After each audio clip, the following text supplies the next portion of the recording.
Salut tout le monde, aujourd'hui on part dans les entrailles d'une mine d'or clandestine en Amazonie avec Maël Bazeillac. Maël, il a un pendentif autour du cou, c'est une pépite d'or, c'est un peu son porte-bonheur qui lui vient d'une aventure qui a bouleversé sa vie. Il y a quelques temps, Maël a décidé de quitter son quotidien parisien de responsable des relations internationales à la Sorbonne pour chercher de l'or aux côtés d'orpailleurs.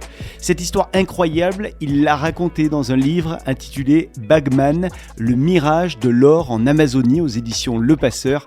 Et aujourd'hui, Maël nous en fait le récit dans Les Aventuriers. La Fabrique Audio et TV5 Monde présentent Les Aventuriers. Les Aventuriers, à écouter sur toutes les plateformes de podcast. Pour retrouver des destinations à ne pas manquer, ainsi que les actualités du tourisme durable, rendez-vous sur le site Voyage de TV5 Monde, voyage.tv5monde.com. Et pour plus de podcasts ou pour devenir sponsor des Aventuriers, lafabriqueaudio.com. Bonjour Maël. Bonjour Florent. Alors comment se fait-il que tu sois parti dans cette aventure de chercheur d'or, Maël ? Comment tu t'es lancé dans cette aventure ? Pour te dire la vérité, ça m'a pris beaucoup de temps pour savoir justement ce qui m'était arrivé. Je pense que il y a un faisceau de facteurs qui expliquent tout ça. C'était à la fois un fantasme, une volonté pour moi de me dépasser, de changer de vie, d'essayer d'aller pousser mes limites en dehors de ma zone de confort. Et la rencontre avec mon beau-frère qui a complètement précipité les choses et qui m'a proposé de le suivre avec lui en fait. On va quand même revenir sur ce qu'est ta vie avant cette aventure. Tu étais qui avant d'aller chercher de l'or, Maël ? Alors juste avant, ma vie elle est relativement calme. J'étais à Paris, je travaillais dans les relations internationales pour une grande université parisienne et il y avait un petit choc puisque je revenais de 5 ans en Afrique du Nord où je travaillais dans les relations internationales mais j'avais une vie relativement aventureuse et ça faisait 2 ans que je m'étais retrouvé à Paris et j'avais accepté un poste et je faisais un peu je prenais mes marques dans le milieu de la diplomatie scientifique et forcément je me retrouvais un peu dans un bureau à faire beaucoup d'administratifs et le temps passé, je commençais à me poser des questions un petit peu sur moi-même, sur de quoi j'étais fait, sur ce que je voulais de ma vie, où se trouvait le bonheur et il y avait, pour rien te cacher, évidemment une grande partie de moi qui continue à lire beaucoup de romans d'aventure, qui continue à rêver et à des choses plus grandes, on va dire, d'un point de vue humain.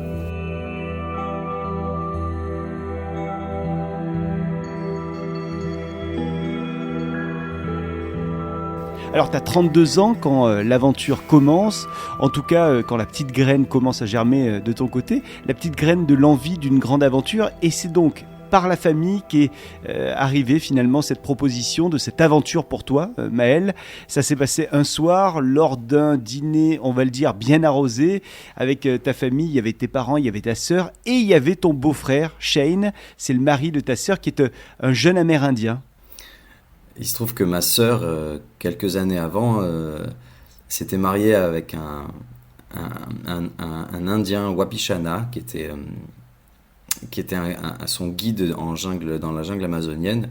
Alors les Wapishanas sont un clan amérindien qui sont réduits ils sont peut-être 14 000 répartis entre le Brésil et le Guyana. Donc c'est vraiment un clan qui est en voie de disparition.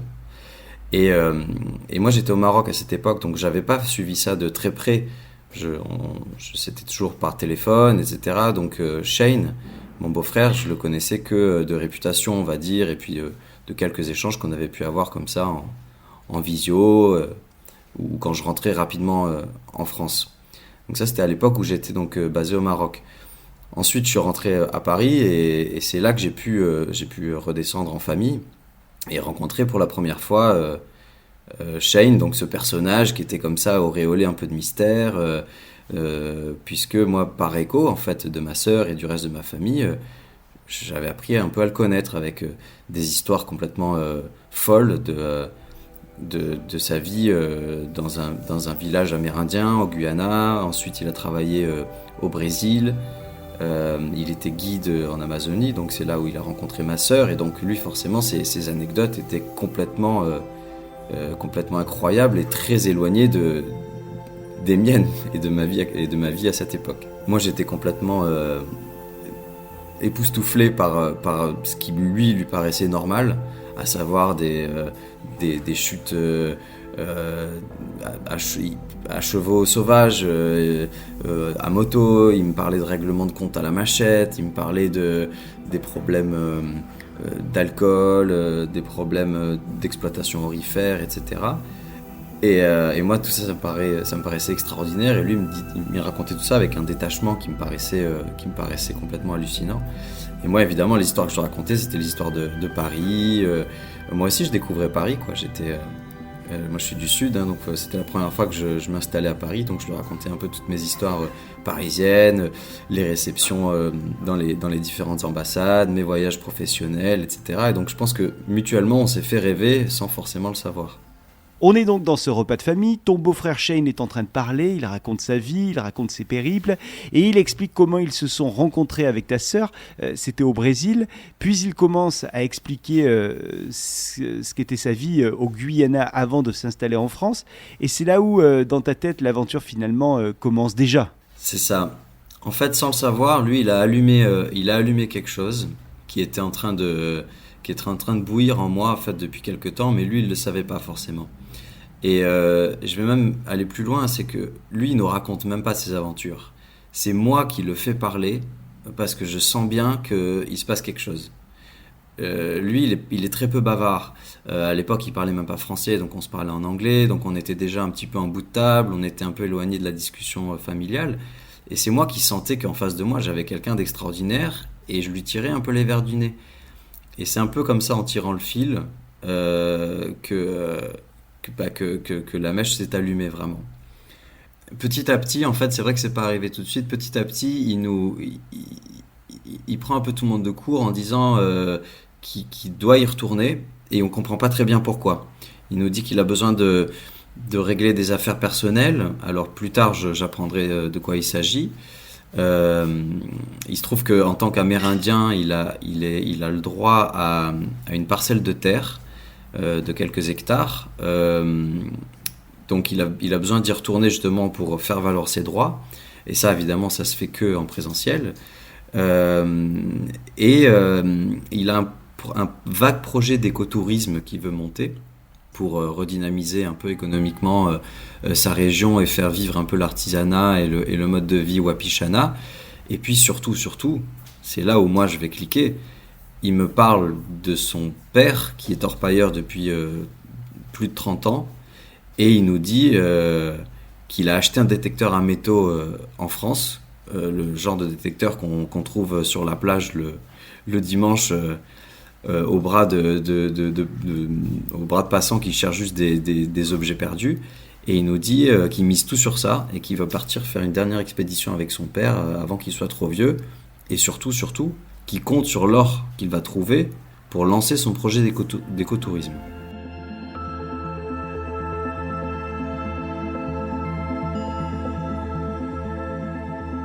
Et donc plus ton beau-frère Shane parle, plus tu comprends qu'il brûle d'envie de retourner au Guyana pour lancer une entreprise d'écotourisme.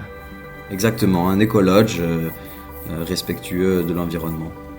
Et alors c'est à ce moment-là qu'il évoque le fait qu'il a pour projet de partir chercher de l'or en Guyana pour ensuite monter son écolodge. Et lorsque tu entends parler de ce projet, toi Maël, t'es à fond et t'as une soudaine envie de faire partie de cette aventure et de te joindre à Shane dans cette mystérieuse expédition. Alors tu ne t'es pas demandé à un moment quand même si... je sais pas moi, chercher de l'or, c'était dans tes cordes, si tu n'allais pas être de trop dans ce périple? C'est bizarre à expliquer, mais toutes ces questions-là, je les ai eues a posteriori. Sur le moment, j'étais comme fiévreux. Ces paroles avaient une résonance en moi qu'il ignorait, et moi je sentais sourdre, comme on dit, je sentais monter comme ça une espèce de fièvre. Je me suis complètement laissé embarquer, Et donc toutes ces questions-là de légitimité ou de savoir comment ça allait être pris, je les ai eues après, quoi. Je les ai eues le lendemain ou les semaines qui ont suivi. Moi, sur le moment, lorsqu'il a terminé un peu son discours et lorsqu'il a terminé de répondre à mon interrogatoire, parce que je l'ai vraiment travaillé au corps pour avoir un maximum d'informations, pour moi, c'était hors de question que je laisse passer cette opportunité. Et donc, je me suis vraiment imposé à son expédition. Et j'ai eu la meilleure réponse possible, puisque sur un coup de tête comme ça, je lui ai dit, mais en fait, je pars avec toi. J'ai voulu vraiment provoquer mon destin. Et j'ai eu une réponse absolument bienveillante, puisque lui, il a été ravi de pouvoir compter sur des bras en plus et sur son beau-frère.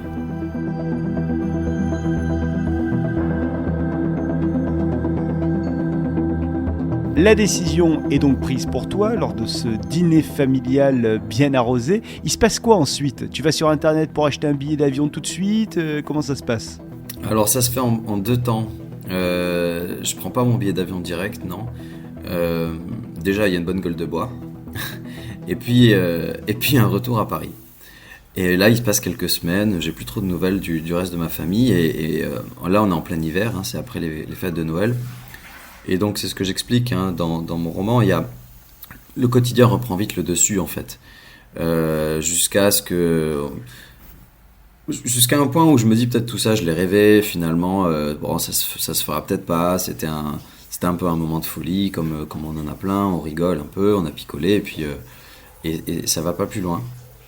Et un jour, je reçois un coup de fil de ma sœur. Je suis tout seul au bureau, je fais un peu des heures sup, c'est le soir. Et moi, je suis toujours en proie à ces doutes, à ces craintes que je mentionnais au début, où je me dis, il faut que je fasse quelque chose de ma vie, un peu qui me dépasse, il faut que j'aille me mettre un peu en danger, il faut que j'aille voir un peu de quel bois je suis fait. Et ma sœur m'appelle et elle me dit, comme ça, écoute, Shane a pris ses billets, il part dans 2 semaines, moi je peux pas y aller parce qu'on n'a pas assez d'argent. Et que sa fille venait de naître aussi, donc elle était trop petite. Et donc je sens un peu d'amertume et un peu de tristesse dans sa voix. Elle me dit bon, c'est comme ça, il faut qu'il y retourne, il faut qu'il récupère son terrain, il faut qu'il voit sur place ce qu'il est possible de faire. Et elle me balance un peu ça comme ça. Elle me dit en tout cas pour lui c'est toujours ok si tu veux y aller. Alors toi, t'avais presque oublié cette histoire ou t'étais encore à fond, même si on va dire que de l'eau avait coulé sous les ponts ? Non, ça reste présent dans ta tête. Tu n'oublies pas ce genre d'histoire, mais tu te fais un peu une raison, tu te dis que il faut pas le brusquer, et puis tu rationalises, tu commences à trouver des excuses, tu te dis après tout c'est peut-être pas raisonnable. C'est vrai que moi je suis pas un aventurier de métier, donc je me suis dit c'est vrai que j'y connais rien, donc tu le mets un peu au second plan.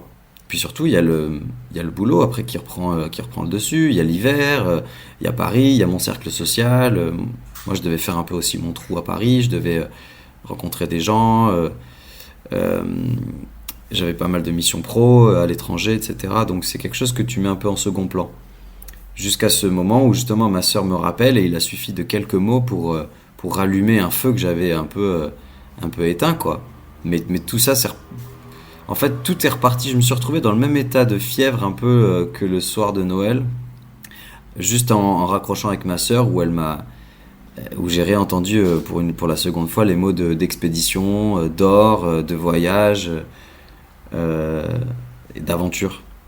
Alors la décision est définitivement prise pour toi, je l'ai bien compris, mais comment tu t'es organisé, comment tu as fait professionnellement ? Parce que tu as un travail, je rappelle que tu es responsable des relations internationales à la Sorbonne, donc à ce moment-là, tu décides de démissionner ou alors tu as pris un congé sabbatique ? Est-ce que d'ailleurs tu parles clairement de cette aventure autour de toi ? Comment ça se joue dans ce genre de cas ? C'est une très bonne question parce que évidemment que tu peux pas aller voir ton employeur pour lui dire voilà ce projet, voilà, je pars en Amazonie chercher de l'or, ce sera peut-être illégal, qu'est-ce qu'on peut faire ? Donc tu montes pas voir tes RH comme ça.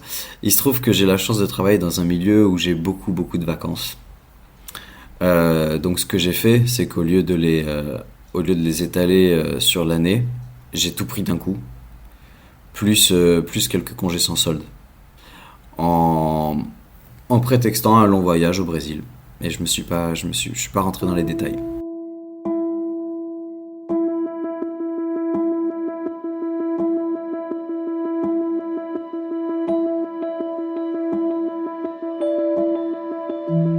Allez, on prend l'avion avec toi, Maël, et on finit donc par arriver dans le village de ton beau-frère, Shane, au Guyana. Et déjà, on va dire que les premières déconvenues arrivent. L'arrivée dans le village, elle est assez spéciale parce qu'on arrive de nuit et il y a une coupure d'électricité. Donc ça c'est mon premier contact avec le village de Shane. Donc il est assez spécial. Et en fait, la galère commence tout de suite parce que du coup, on n'a pas de quoi cuisiner. Il est trop tard pour acheter 2-3 trucs à manger.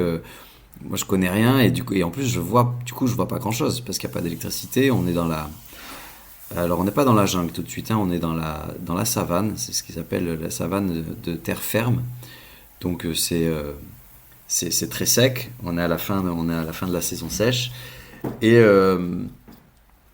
cette arrivée dans le village se fait. Moi, je la vis très bien en fait, parce que je sens que l'aventure commence, mais elle correspond pas à ce que j'avais en tête.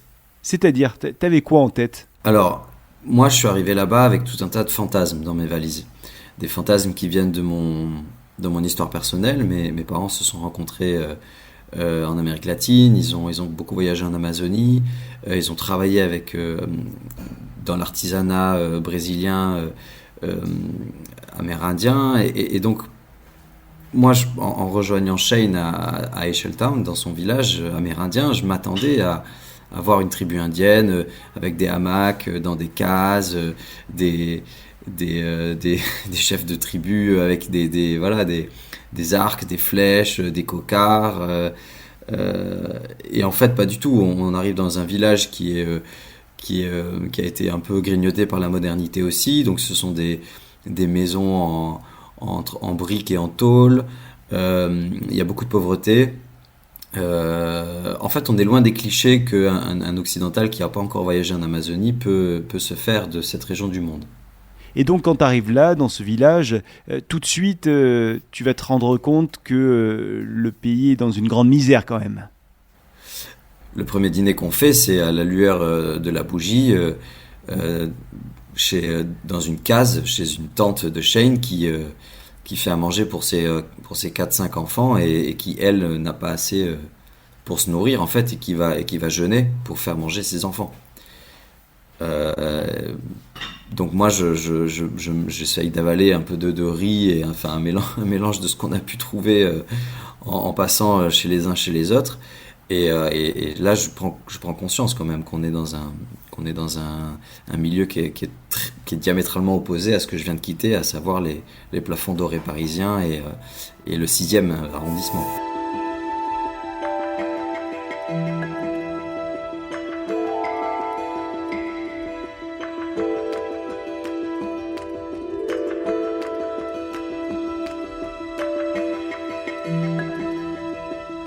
Et à ce moment-là, tu t'aperçois que les choses, elles sont plutôt très floues du côté de ton beau-frère Shane. En fait, tu te rends compte qu'il n'a pas forcément pensé à tout.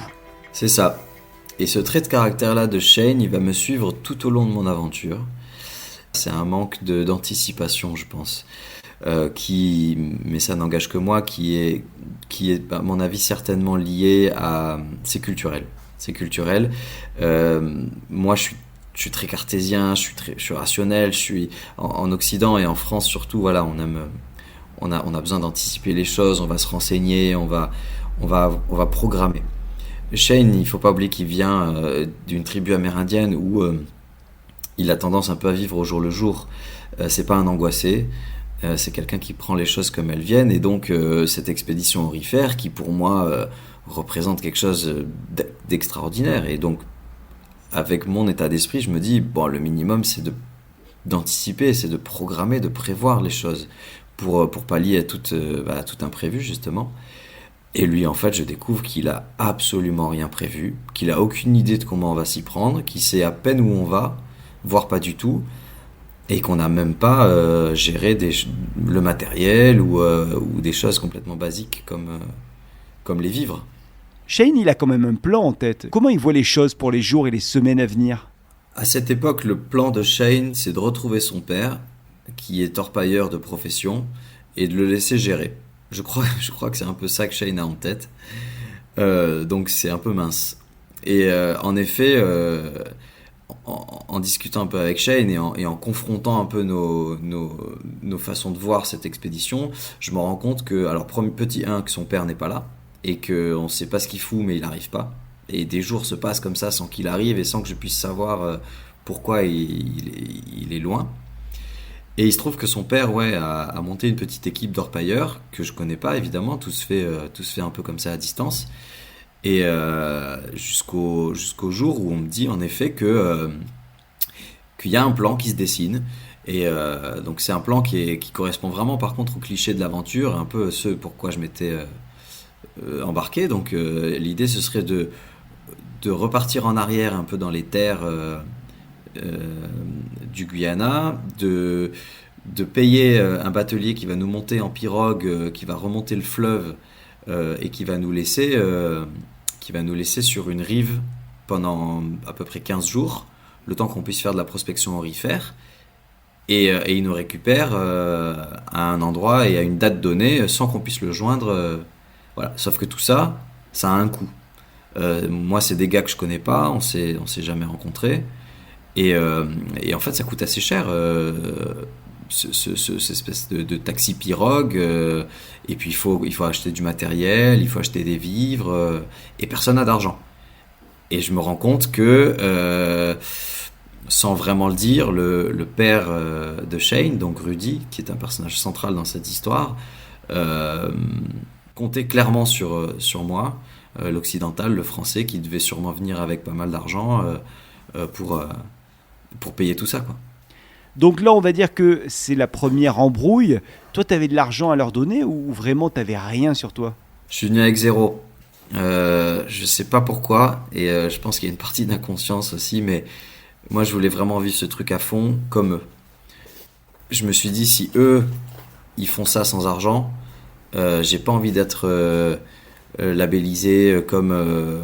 j'ai pas envie d'être différent, en fait. Déjà que ça se voit à ma couleur de peau, je vais pas non plus multiplier les... Voilà, donc j'ai pas forcément plus de matériel, et j'ai pas d'argent, et surtout, je refuse d'être pris pour la poule aux œufs d'or ou la vache à lait qu'on va traire comme ça pendant toute l'expédition parce que je suis blanc.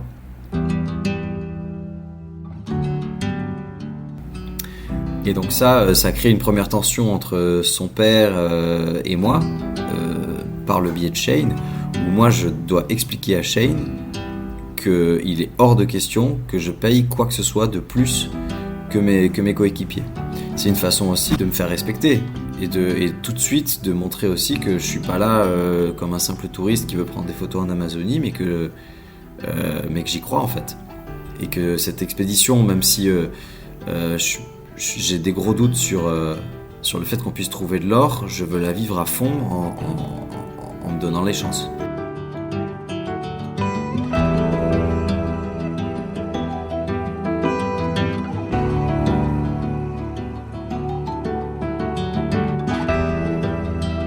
Les jours passent, vous êtes dans une situation de blocage, le trajet qui était initialement prévu est trop compliqué, il est trop coûteux, on a bien compris qu'il n'y a pas d'argent, donc rien ne bouge, jusqu'à ce que le plan B arrive, un plan moins coûteux, plus rapide. C'est quoi le plan B du coup ?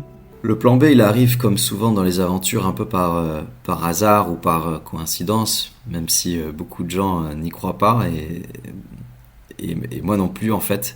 Je pense que tout vient à point. Il se trouve que au bout de plusieurs jours un peu de dépit et d'ennui, on est assis sur un banc et là il y a un jeune qui a des bottes en caoutchouc qui sont couvertes de boue, qui a l'air épuisé, qui a des marques de bronzage, et qui s'assoit à côté de nous et qui mange, qui dévore ce qu'il y a dans son assiette comme s'il n'avait pas mangé depuis des jours et des jours. Et Shane, en fait, tout de suite voit que c'est un orpailleur. Il me le dit pas, il me fait juste un signe de la tête pour me dire ta gueule, et il va lui parler. Et en anglais, donc je comprends ce qu'ils se disent. Et très vite, en fait, ce jeune, c'est un jeune ado, il doit avoir 13, 14, 15 ans max. Il nous dit que il travaille de nuit dans une mine clandestine qui s'appelle Maroudi, qui est pas très loin, qui a peut-être 3 heures de moto. Et là, pareil, un peu comme avec Shane lors du dîner de Noël, là j'interviens. Et je vais faire la même chose qu'avec Shane. Je vais tirer le fil et je vais le faire parler en feignant de ne pas m'intéresser à tout ça. Moi, je lui dis que je suis là pour faire du tourisme, que Shane fait partie de ma famille, etc. De toute façon, ça l'intéresse pas beaucoup tout ça. Lui, il me raconte un peu son quotidien. Et pareil, moi j'essaie de glaner des informations jusqu'à ce que, complètement ouvertement, il fouille dans sa poche de treillis. Et là, il me sort une pépite d'or. C'est la première que je vois de ma vie. C'est une vraie pépite qui n'a pas été travaillée, qui n'est pas un bijou. C'est de l'or natif tel quel. Et là, il nous dit, voilà ce qu'on est en train de sortir. Et en fait, le rendement de la mine commence à être intéressant. Et voilà, chacun fait ce qu'il veut. Moi, je vous ai donné l'info. Et d'ailleurs, il se barre quasiment tout de suite après, quoi. Il faut qu'il y retourne. Il se rend compte qu'il nous a donné peut-être trop d'infos. Donc, il redevient mutique. Et la seule chose qu'il me dit, c'est je l'ai volé sur la rampe de lavage de mon patron. Et s'il m'avait chopé, il m'aurait mis une balle dans la tête.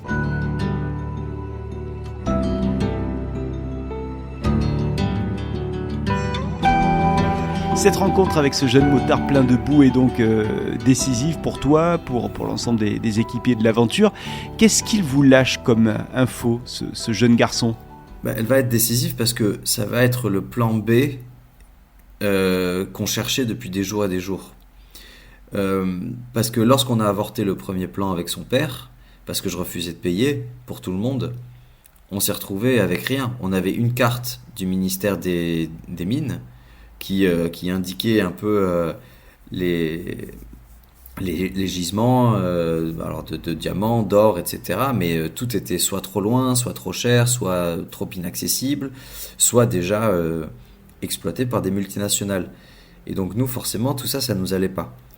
Et là, le vrai tournant, il opère parce qu'en gros, ce jeune, il nous dit que pas loin, à 2-3 heures de moto, il y a une mine d'or clandestine qui n'est pas encore surpeuplée, dont le rendement est en train d'augmenter à vue d'œil. Et c'est là en fait que la magie opère. Nous, ça fait clic et tout de suite on dit mais c'est ça qu'il faut faire.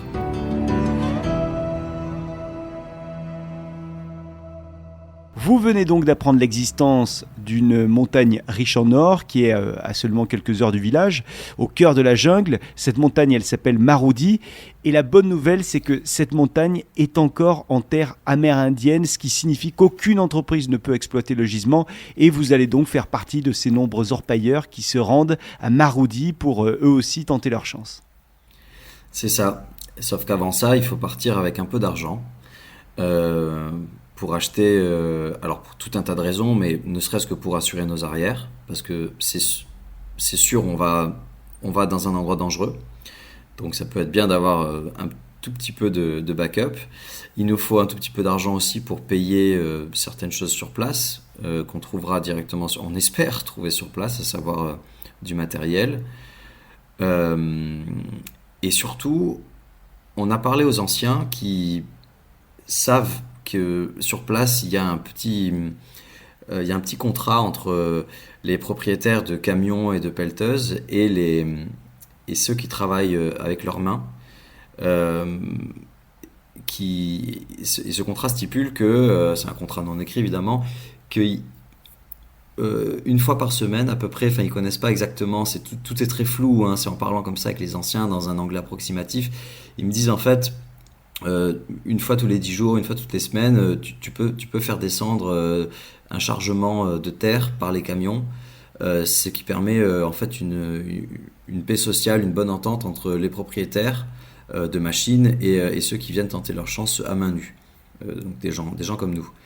Et donc c'est comme ça qu'on sait qu'il faut partir avec un peu d'argent parce qu'évidemment il faut les payer ces camions. C'est pas gratuit. Et sauf que personne n'a de fric. Sauf une petite famille dans le village qui tient une boutique qui est assez florissante parce que ils ramènent des vivres, des biens de première nécessité au village et de l'essence. Et ça, du coup, tous les gens qui sont dans la région vont faire le plein chez lui. Et donc lui, c'est Joshua, et c'est quelqu'un avec qui j'ai passé du coup les premières journées, comme je le décris dans le roman, à découvrir un peu ce milieu aussi amérindien, du village, etc. Et donc Shane et Rudy, qui ont un peu une ardoise un peu trop longue chez lui, peuvent pas vraiment aller lui demander de l'argent. Et du coup, on m'y envoie à moi, vu que je suis nouveau et que je suis blanc et sympa. On me dit, va lui demander un peu de fric pour financer notre expédition. Et tu lui dis, eux ils sont super confiants. Hein. Moi, pas du tout, parce que j'y crois pas une seule seconde au fait qu'on puisse trouver de l'or. Enfin, j'y crois sans y croire, quoi. Mais ils disent, tu lui dis qu'on le remboursera avec l'or qu'on a trouvé.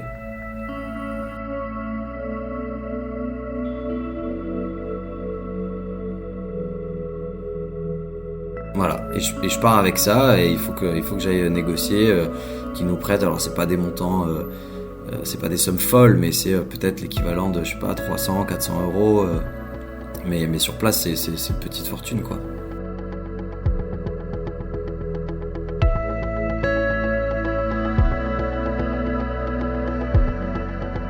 Alors c'est à toi qu'est donné le rôle de négocier ce prêt auprès de Josh, hein, tu vas le négocier ce prêt. Comment tu t'y prends pour lui demander cet argent ? Il faut rappeler que moi j'avais travaillé 5-6 ans au Maroc avant ça, et donc j'avais pu développer certaines compétences en négociation qui m'ont pas mal aidé sur le moment. Et c'est vrai, en plus en toute humilité, j'ai vraiment mis en place un peu certains réflexes que j'avais appris ici, où en fait, je le décris un peu plus en détail, mais en gros, je sature son cerveau d'informations, et puis je vais jouer sur la corde sensible. Je lui dis qu'il faut absolument qu'il nous prête cet argent, que c'est dangereux, que s'il nous arrive quoi que ce soit, si on n'a même pas un peu de fric pour nous sortir de là ou pour soudoyer des gens, c'est sûr qu'on va à notre perte, et il aura ça sur la conscience. Et après, surtout d'un point de vue, après de façon plus sérieuse, je m'engage personnellement à le rembourser. Même si on ne trouve pas d'or, je lui dis je trouverai un moyen de te rembourser une fois qu'on rentrera sain et sauf, quoi.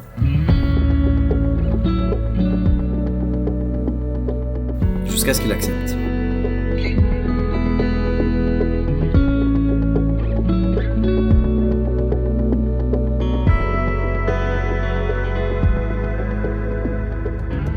Allez, ça y est, c'est parti, direction Maroudi, la montagne d'or. Vous arrivez enfin.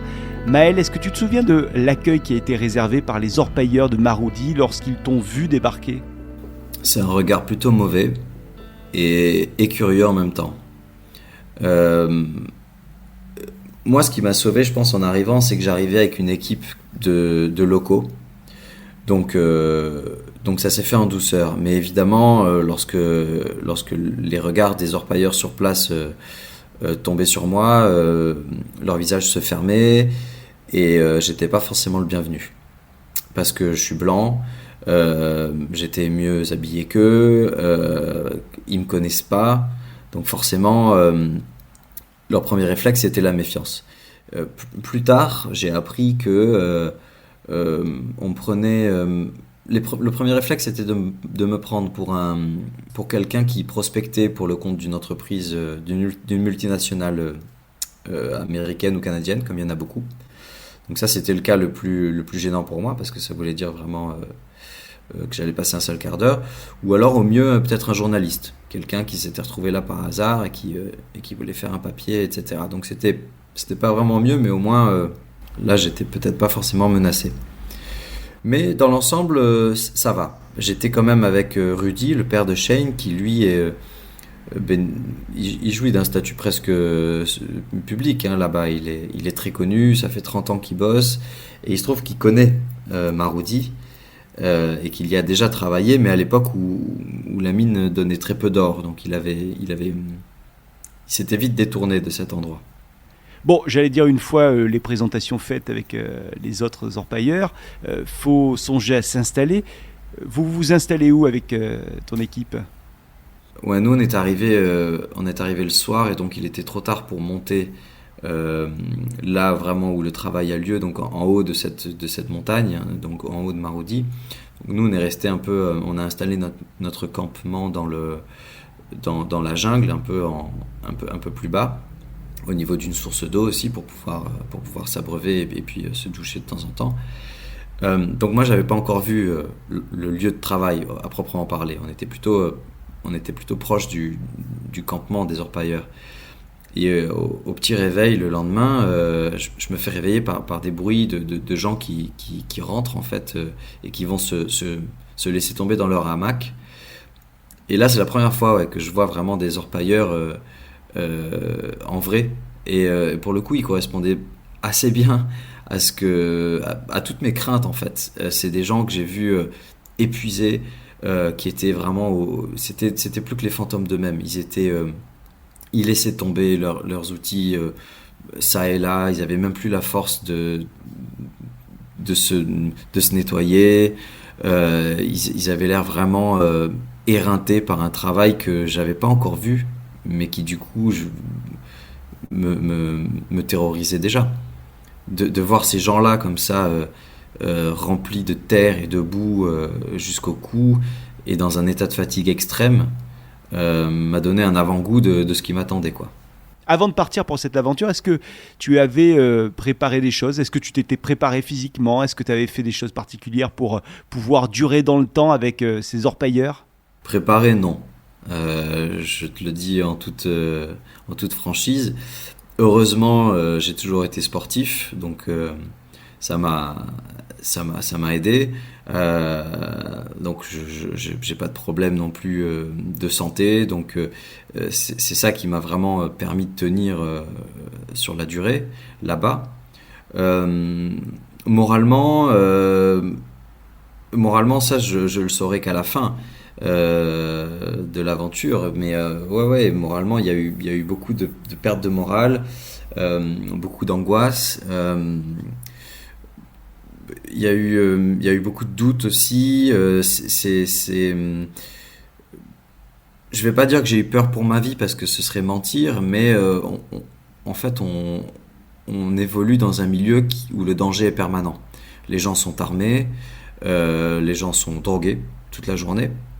Donc forcément les interactions sont pas toujours évidentes. Il faut pas oublier que je suis blanc et que je suis pas connu sur place. Donc toutes mes interactions sont difficiles. Elles sont dangereuses, elles sont périlleuses. Je sais pas si ce que je vais dire va être bien interprété. Les gens pensent que j'ai de l'argent. Voilà, il y a tout un fantasme aussi de leur part qui est projeté sur moi. Et donc ces orpailleurs-là, ouais, pour répondre à ta question, là pour le coup collent vraiment à l'image que je m'en étais faite des damnés de la terre, en fait, des gens qui n'ont rien et qui travaillent avec leurs mains, et ils sont pieds nus, en short. Il y a un jour qui est très important chez les orpailleurs, c'est ce qu'on appelle le Bagman Day. Déjà, c'est quoi un Bagman pour commencer ? Puis du coup, c'est quoi le Bagman Day ? Alors le Bagman Day, c'est vraiment le tournant dans cette aventure aussi. Comme souvent dans les aventures, il y a des moments comme ça d'accélération. Il y a des virages qui font que l'aventure prend forme. Alors les bagmen, je vais juste expliquer. Les bagmen on les appelle comme ça parce que ce sont les orpailleurs qui travaillent avec rien. Ils travaillent à main nue, souvent pieds nus, et avec juste la force de leur courage ou de leur folie.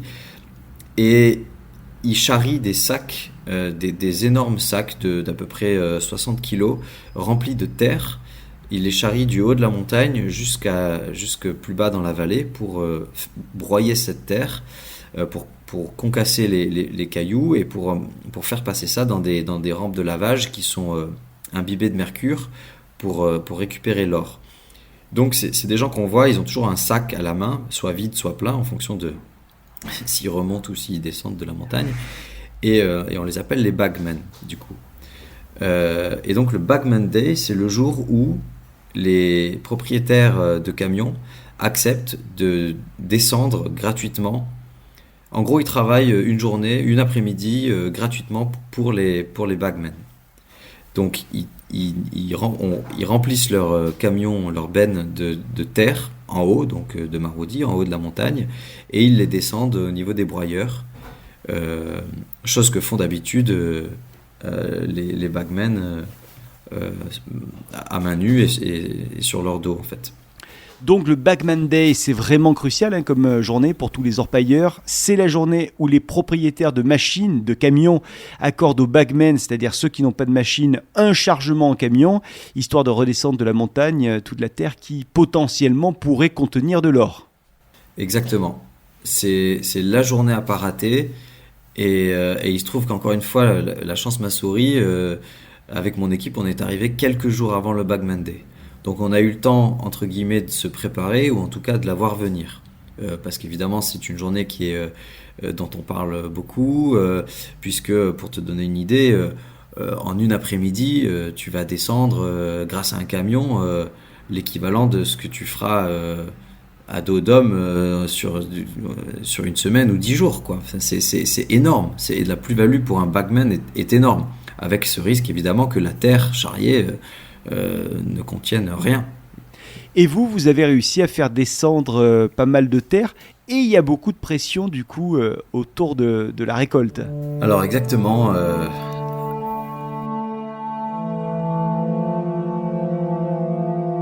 Il se passe un peu de temps entre le Bagman Day et le jour de paye. C'est le temps que les broyeurs s'occupent de la terre. Hein. Donc, comme j'expliquais, ils vont concasser la terre et faire passer les alluvions dans de l'eau et du mercure pour récolter l'or. Alors bon, on est tous fébriles. Hein. Ça a été une journée harassante. Le Bagman Day, il faut pas croire que c'est les propriétaires des camions qui remplissent les sacs qui sont ensuite transportés par les camions, hein. C'est nous. Donc ça, je le décris vraiment dans le roman. On fait une chaîne humaine et on travaille des heures et des heures comme ça à la chaîne à remplir des sacs. Pour t'imaginer, ce sont des sacs comme on a dans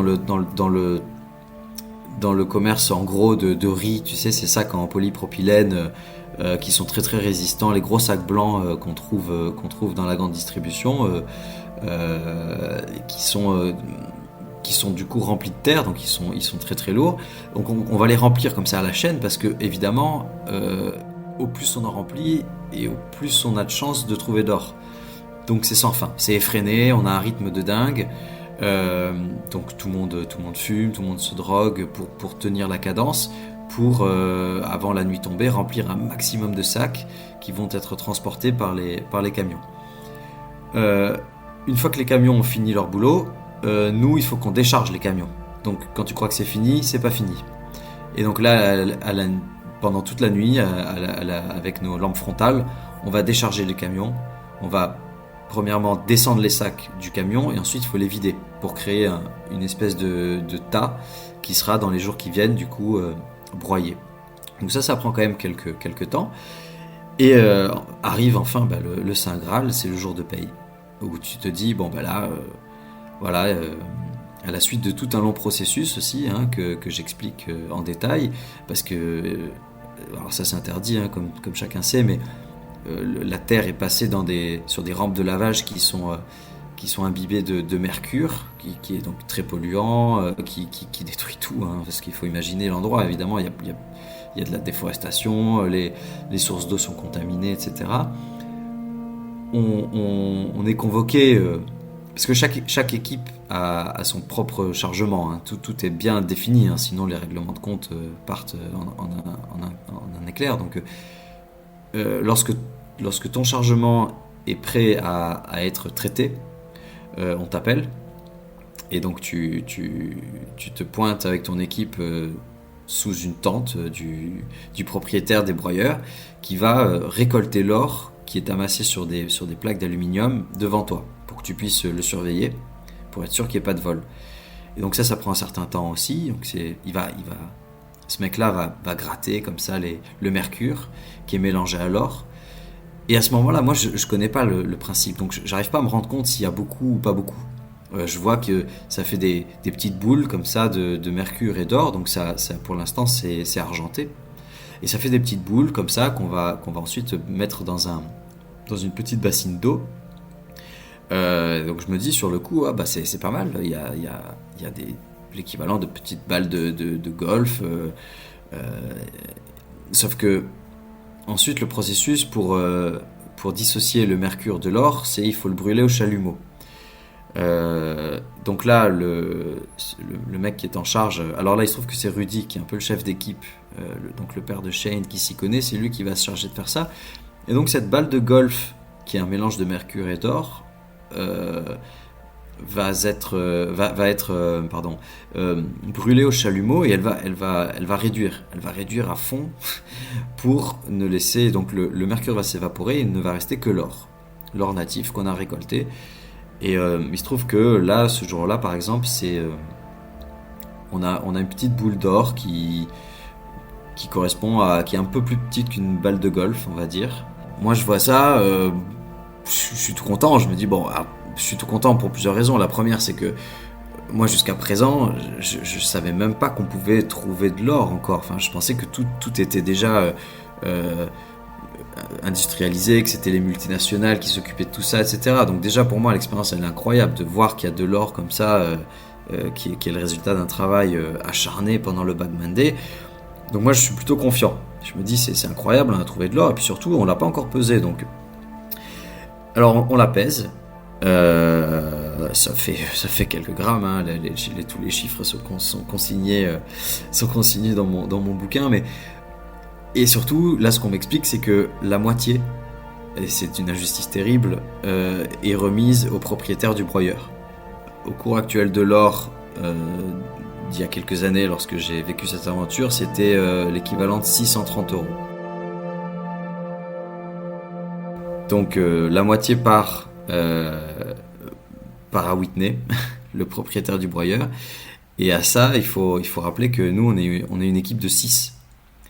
Donc les 315 € qui nous restent, il faut les diviser en 6. Donc ça fait que chacun se retrouve avec une petite miette d'or qui soit l'équivalent de 50 € par personne. Bon, là on est dépité. Là c'est la douche froide. Je crois que tout le monde est déçu, révolté. Je crois qu'on est trop abattu pour être en colère, mais il y a une injustice criante. On a travaillé comme des esclaves pendant des jours et des jours pour un salaire de misère. Et là, c'est vrai que le moral en prend un coup, et on se demande si on s'est pas trompé, on se demande ce qu'on fout là, et si on va pas y laisser des plumes. Et alors, ce qui est intéressant, c'est que la seule personne qui n'est pas étonnée ni déçue de ça, c'est Rudy. C'est le père de Shane qui est orpailleur depuis plus de 30 ans et qui, lui, connaît la dureté de ce travail. Et c'est le seul qui reste impassible.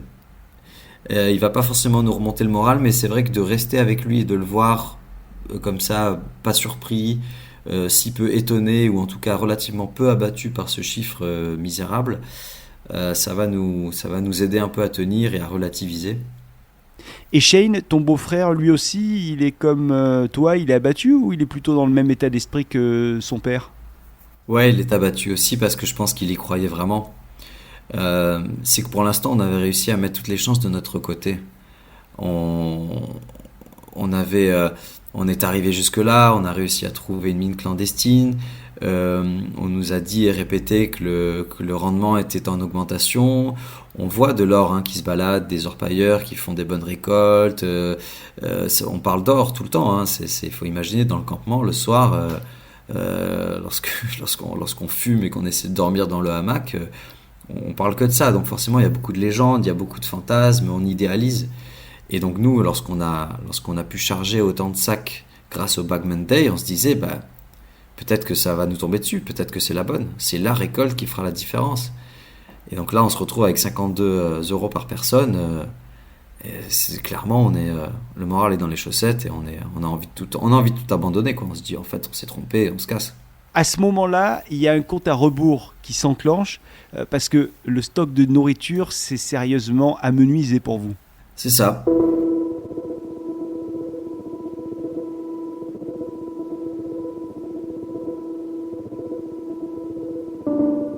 Très rapidement, les vivres vont commencer à manquer. Quand je dis très rapidement, en fait, c'est qu'on s'en est rendu compte trop tard, en fait. C'est que nous, on voyait pas trop les jours passer, on travaillait, on faisait de la prospection aussi dans la jungle avec Shane, avec son fameux détecteur à métaux, hein, parce que pendant que les broyeurs travaillaient, nous, on devait continuer à trouver des gisements ou trouver de la terre. Donc on a fait beaucoup de prospection avec Rudy, sans forcément trop se préoccuper du quotidien. Il y avait beaucoup de fruits aussi sauvages sur place, donc il y a beaucoup de repas moi que j'ai fait juste en mangeant des papayes et des goyaves. Et un jour, en fait, on est obligé de se rendre à l'évidence, c'est que on a quasiment plus rien pour tenir. On a plus de riz, très peu de farine. Et puis moi, j'ai mon avion de retour en fait dans quelques jours. Il y a ça aussi.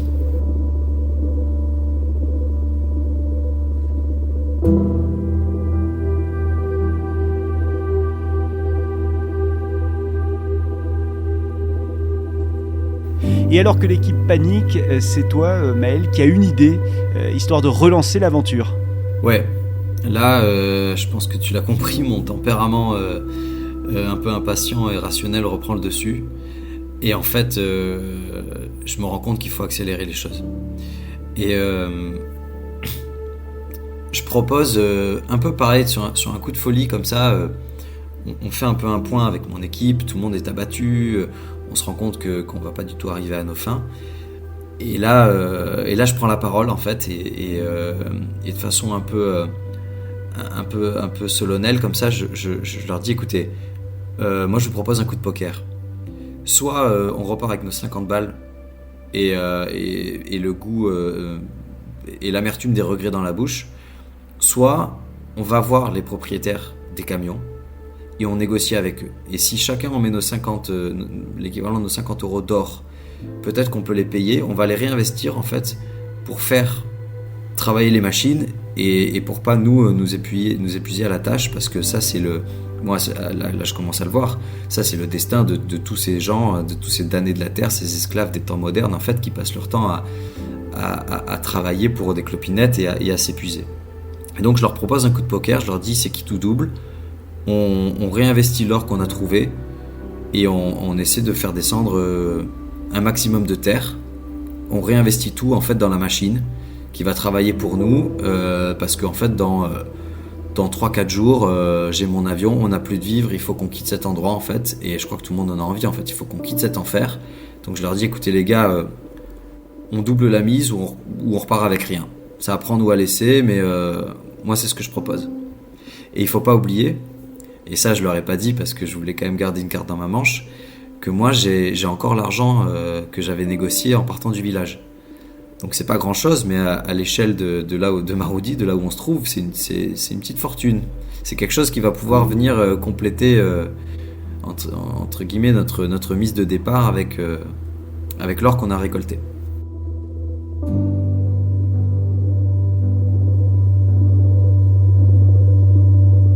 À la première récolte, il y avait peu d'or. Est-ce que la deuxième récolte a été un petit peu plus fructueuse ? Malheureusement non. On a réussi quand même à rentrer dans nos frais. C'est-à-dire que l'or investi et le cash investi après, comme tu l'as dit la première fois, après d'âpres négociations avec des propriétaires qui sont pas commodes, armés et qui vont pas forcément nous faire de cadeaux, s'avère relativement peu fructueux, puisque on récolte juste de quoi retomber sur nos pieds. Et pour tout te dire, moi par exemple, je repars le dernier jour avec 7 grammes d'or sur moi. Donc ça fait à peu près l'équivalent de, je sais pas, peut-être 400 €, quoi.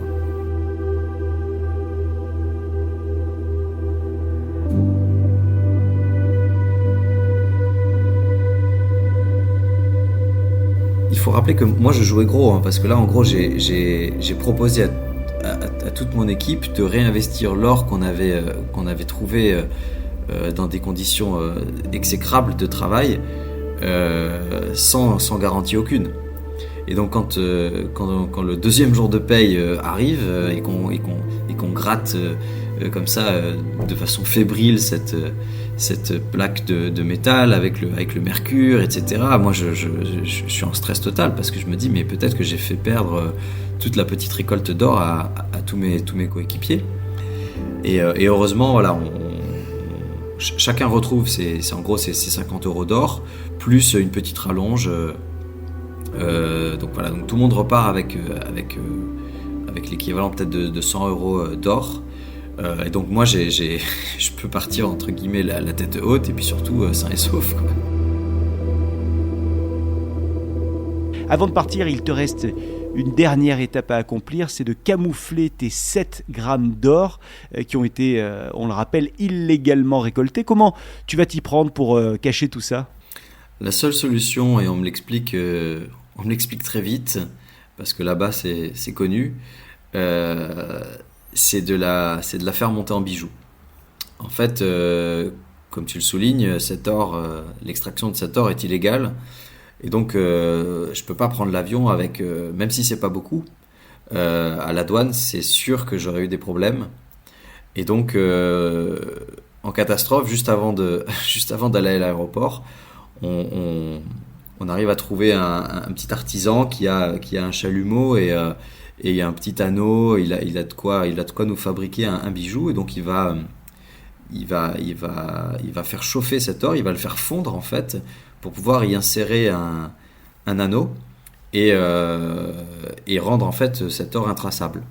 Et donc cet or-là, en se chauffant, va se tordre, va se mouler, va prendre une forme et surtout il va se polir.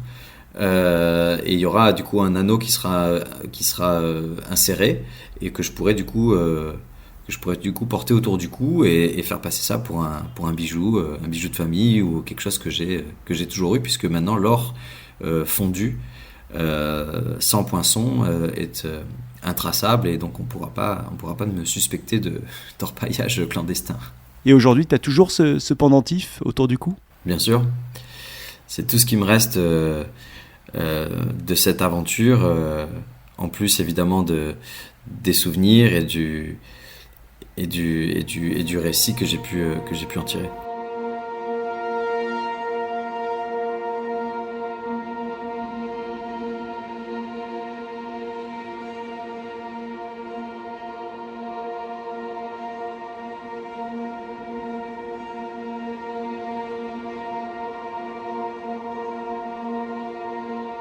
Cette expédition aurifère a été éprouvante. De retour au village natal de Shane, ton beau-frère, tu prends enfin une douche chaude que tu attendais depuis longtemps et tu découvres ton reflet dans le miroir. Tu ressembles à quoi à ce moment-là, après cette expédition aurifère ? Physiquement, évidemment, j'ai beaucoup maigri. J'ai perdu à peu près 6 ou 7 kilos. Je me suis creusé. C'est vrai que j'ai les traits du. Alors je manque de sommeil. Je suis très fatigué. J'ai la peau brûlée par le soleil. Et je remarque aussi que je me suis durci. Mon regard s'est durci. Mes intentions sont plus fermes. J'ai une barbe de plusieurs semaines. C'est vrai que je me reconnais assez mal. Mais au fond de moi, il y a une petite voix qui me crie d'être heureux, parce que j'ai vécu, finalement, j'ai trouvé ce que je cherchais, à savoir une aventure extraordinaire, et surtout je suis sain et sauf en ayant quitté cet enfer, avec quand même, j'aimerais le souligner, un peu de culpabilité et beaucoup d'amertume d'avoir laissé sur place des gens dont j'ai partagé le quotidien, avec qui j'ai travaillé, dans des conditions effroyables. Et c'est vrai que moi, à ce moment-là, je retrouve un peu, lors de mon départ et après, dans les jours qui suivent à Paris, je retrouve un peu mon confort occidental en gardant à l'esprit que j'ai, entre guillemets, abandonné ces gens à leur sort qui, pour moi, c'était une parenthèse, en fait, cette aventure dans ma vie. Et eux, c'est leur quotidien. Donc ça a été assez dur à digérer. Et c'est aussi comme ça qu'est née l'envie d'en faire un récit et de raconter ce que j'ai vécu, de prêter ma voix et mes mots à ces gens qu'on n'entend jamais et qui n'ont pas les mots, qui s'expriment très peu ou très mal sur ce sujet. L'intégralité de cette aventure extraordinaire dans les entrailles d'une mine d'or clandestine en Amazonie, on la retrouve dans ton récit autobiographique intitulé Bagman, le mirage de l'or en Amazonie. C'est aux éditions Le Passeur. C'est 380 pages d'aventure humaine et c'est juste une pépite, sans mauvais jeu de mots. Je vous mets toutes les informations sur cet ouvrage dans la description de cet épisode des Aventuriers. Merci infiniment Maël. Merci Florent. À bientôt. Vous aussi, vous êtes un aventurier ou une aventurière, faites comme Maël, contactez-moi par mail sur contact@lafabriqueaudio.com, la fabrique avec un K, et venez vous aussi nous raconter votre périple. Toutes les aventures sont belles à écouter et ça se passe ici dans ce podcast Les Aventuriers, produit par La Fabrique Audio en partenariat avec TV5 Monde, et on se retrouve dans un mois pour une nouvelle aventure. Salut. Les Aventuriers. Un podcast de La Fabrique Audio en partenariat avec TV5 Monde. Pour retrouver des destinations à ne pas manquer, ainsi que les actualités du tourisme durable, rendez-vous sur le site voyage de TV5 Monde, voyage.tv5monde.com. Et pour plus de podcasts, lafabriqueaudio.com. Vous avez une aventure à nous proposer? Une destination à nous faire découvrir? Contact @lafabriqueaudio.com. lafabriqueaudio.com. Avant de se quitter, je vous rappelle que La Fabrique Audio est un studio audio qui réalise des radios d'entreprise et des podcasts pour les marques. Vous souhaitez qu'on imagine ensemble un contenu audio à votre image? N'hésitez pas à nous contacter pour en parler de vive voix. Contact @lafabriqueaudio.com, la fabrique avec un K.